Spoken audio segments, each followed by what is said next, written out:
Одеський ліцей номер 19, вчитель початкових класів Закаурова Наталя Борисівна. Тема уроку – закріплення звукового значення букви «Й». Опрацювання тексту «Українська держава».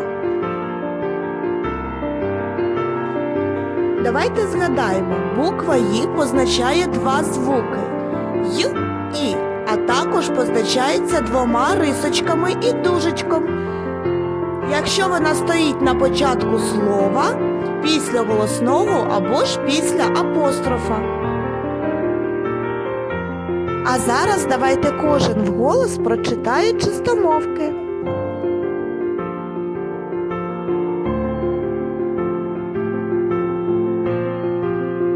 Давайте відкриємо наші зошити і гарненько пропишемо один рядочок букви «Й» маленької.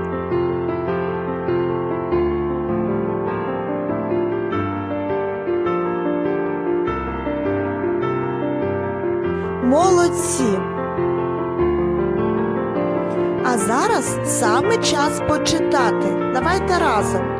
Їм, їр, їл, їв, їж, їс, їн, гаї, ром, ї, мої, вії, неї. Погляньте уважно на слова.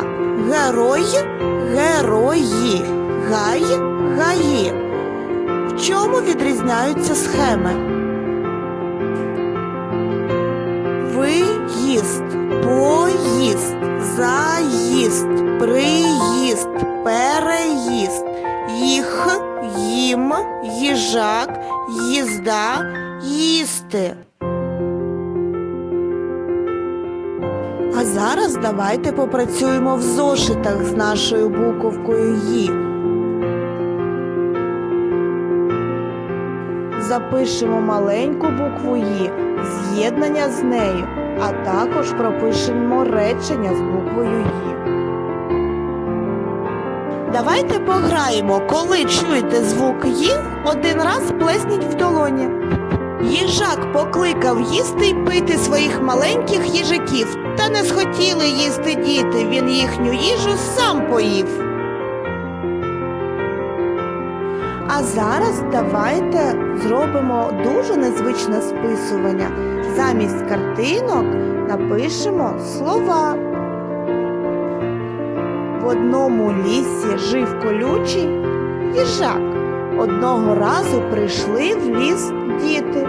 Іринка побачила їжака, торкнулася до нього і поколола палець. А їжак накрився і швидко сховався в нірку.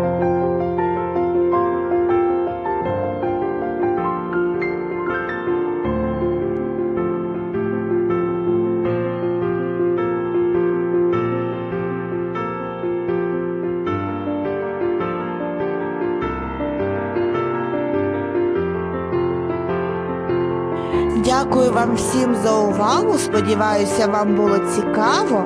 До нових зустрічей. Бувайте!